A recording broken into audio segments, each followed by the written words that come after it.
جو سر پہ رکھنے کو مل جائے نال پاک حضور تو پھر کہیں گے کہ ہاں تاجدار ہم بھی ہیں۔ حضرت موسیٰ علیہ نبینا علیہ السلام رب کی بارگاہ میں عرض کرتے ہیں، اے رب کائنات، جو مرتبہ مجھ کو ملا ہے وہ کسی اور نبی کو نہیں ملا ہے۔ جب تک میں دنیا میں ہوں تیری توحید کو عام کرتا رہوں گا۔ اللہ اکبر۔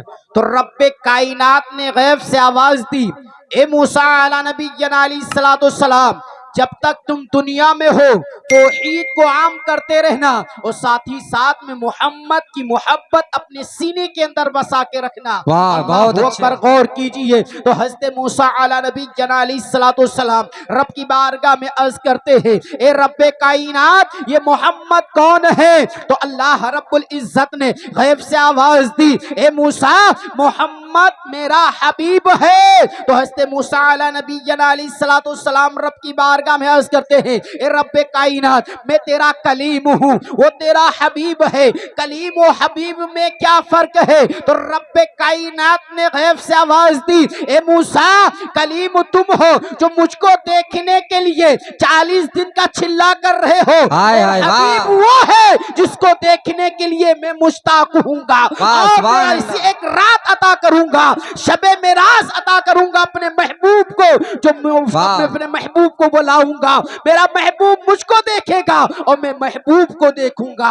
اللہ اکبر۔ غور کیجئے، اللہ رب العزت نے غیب سے آواز دی، اے موسیٰ علیہ نبی علیہ السلام، اگر محمد نہ ہوتے تو یہ زمین نہ ہوتی، محمد نہ ہوتے تو یہ آسمان نہ ہوتا، محمد نہ ہوتے تو چاند سورج ستارے نہ ہوتے، محمد نہ ہوتے تو آدم نہ ہوتے، محمد نہ ہوتے تو شیش نہ ہوتے، محمد نہ ہوتے تو زکریا نہ ہوتے، محمد نہ ہوتے تو عیسیٰ نہ ہوتے، محمد نہ ہوتے تو جنات نہ ہوتے، محمد نہ ہوتے تو فرشتے نہ ہوتے، محمد نہ ہوتے شجر و حجر نہ ہوتا، محمد نہ ہوتے تو کائنات کا ذرہ ذرہ نہ ہوتا۔ جب میں نے اے موسیٰ محمد کو پیدا کرنا مقصود سمجھا تو محمد کے میلاد کے صدقے سے کائنات کے ذرے ذرے کو پیدا کیا ہے۔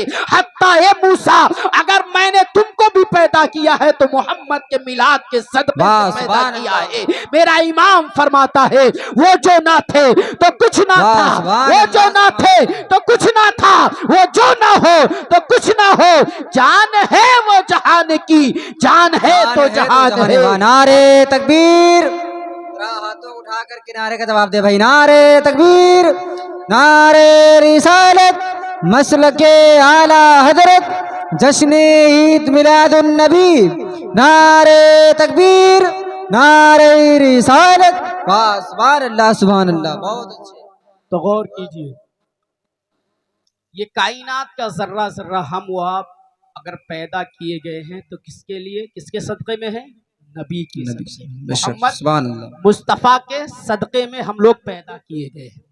تو اگر ہم محمد کی میلاد مناتے ہیں تو کسی کو اعتراض ہونا نہیں چاہیے۔ یہ کائنات کا ذرہ ذرہ یہ نعمت ملی، جو کچھ بھی ملا ہے یہ نبی کا ہی صدقہ ہے۔ اور دوسری بات، جیسے ہم کہتے ہیں ہم نبی سے محبت کرتے ہیں تو نبی کیا فرماتے ہیں کہ میری آنکھوں کی ٹھنڈک جو ہے نماز ہے، میری آنکھوں کی ٹھنڈک جو ہے وہ نماز ہے۔ تو ہمارا جھوٹا غلط ہے کہ نہیں؟ وعدہ جو ہے، ہمارا جو دعویٰ ہے وہ غلط ہے کہ نہیں ہے؟ بھائی ہم نبی سے اگر محبت کرتے تو اپنے نبی کو کیا ہم تکلیف پہنچاتے؟ نماز چھوڑتے؟ اور نماز کتنا بڑا گناہ ہے، اللہ اکبر، جو ایک ٹائم کی نماز چھوڑتا ہے، ایک ٹائم کی 2,88 سال تک اس کو دوزخ میں چلنا ہوگا۔ اللہ سوچئے، ایک ٹائم کی نماز چھوڑنے والے کے لیے 2,88 سال دوزخ میں چلنا ہوگا۔ اور دوزخ کا جو سب سے ہلکا عذاب، ہلکا جو عذاب ہے وہ کیا ہے؟ آگ کی جوتیاں، آگ کی جوتیاں۔ اور اس کا عذاب کا یہ عالم ہوگا، تپش کا عالم یہ ہوگا کہ تمہارے پیروں میں پہنائی جائے گی۔ تو جس طرح ہانڈی میں چاول ابلتے ہیں اس طرح تمہارے بھیجے کھولیں گے۔ سوچئے، جب ایک چھوٹا جو سب سے ہلکا عذاب ہے اس کا یہ عالم ہے تو سوچئے دوزخ کے اندر تو بہت سے عذاب ہیں۔ طرح طرح کے عذاب ہیں، اور یہ دنیا کی آگ کیا ہے؟ لال ہے، تو اس کو ہم برداشت نہیں کر پاتے اس کی گرمی، مگر دوزخ کی آگ کیا ہے؟ اتنی بھڑکی ہوئی ہے کہ وہ سیاہ ہے۔ غور کیجیے، یعنی کالی ہے آگ، تو اس آگ کو کیسے ہم برداشت کر سکیں گے؟ تو اس لیے نماز کی پابندیاں ضروری ہیں۔ آج ہم لوگ کتنی محنت کرتے ہیں، بہت محنت کرتے ہیں، پھر بھی برکتیں نہیں ہوتی۔ اس کی وجہ کیا ہے؟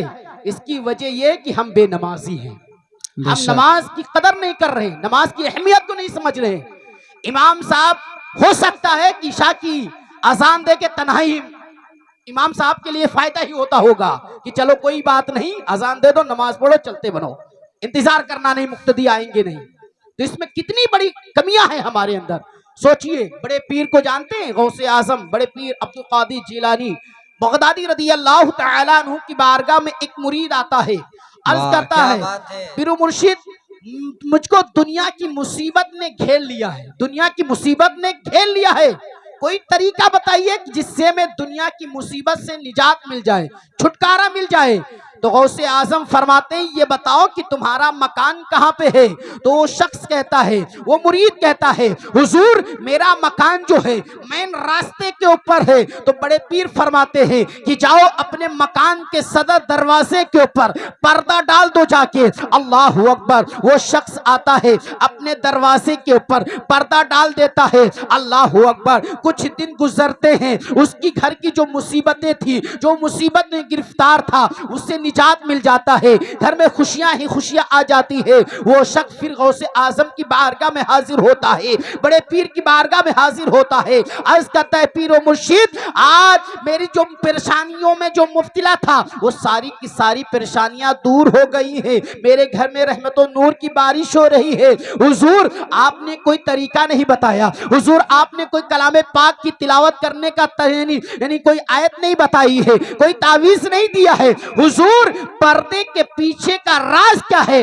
آپ نے پردہ ڈالنے کا حکم کیوں دیا ہے؟ اللہ اکبر، غوث اعظم فرماتے ہیں، بڑے پیر فرماتے ہیں کہ پردے کا پیچھے کا عالم یہ ہے، راز یہ ہے کہ تمہارا مکان جو ہے راستے پہ تھا، اس راستے سے جب بے نمازی گزرتے تھے، جب بے نمازی کی گزر ہوتی تھی، جب بے نمازی کی نظر تمہارے گھر کے آنگن میں پڑتی تھی، تو اس لیے اللہ رب العزت نے جہاں پہ بے نمازی کی نظر پڑ جاتی ہے اللہ رب العزت وہاں سے برکتوں کو اٹھا لیتا ہے۔ اسی وجہ ہے کہ تمہارے گھر میں بے نمازیوں کی نظر پڑتی تھی، جب بے نمازی گزرتے تھے راستے سے اور تمہارے گھر کی طرف دیکھتے تھے تو جہاں بے نمازی کی نظر پڑ جائے وہاں سے برکتیں اٹھ جائے۔ تو غور کیجئے، سوچئے، سمجھئے، جس گھر میں 4 مرد ہو اور چاروں مرد بے نمازی ہو، جس گھر میں 4 عورتیں ہو، چاروں عورتیں بے نمازی ہو، تو اس گھر میں برکتیں کیسے آ سکتی ہے؟ اس گھر میں رحمت و نور کی بارش کیسے آ سکتی ہے؟ اگر تم کامیابی چاہتے ہو، اگر تم خوشحالی زندگی چاہتے ہو تو نماز کی پابندی کرو، نماز وقت کے اوپر ادا کرو، تمہاری زندگی بھی سنورے گی، تمہاری آخرت بھی سنورے گی۔ محترم حضرات غور کیجئے، ایک مرتبہ کا واقعہ ہے، حضرت عیسیٰ علی نبینا علیہ السلام کا گزر ایک بستی سے ہوتا ہے۔ جب آپ بستی سے گزرتے ہیں تو کیا دیکھتے ہیں کہ وہ بستی بہت خوشحال ہے، ہرے بھرے درخت لگے ہوئے ہیں، ندیوں میں پانی کا چشمہ جاری ہے۔ اللہ اکبر، دیکھ کر بہت خوشی محسوس ہوتی ہے حضرت عیسیٰ علی نبینا علیہ السلام کو۔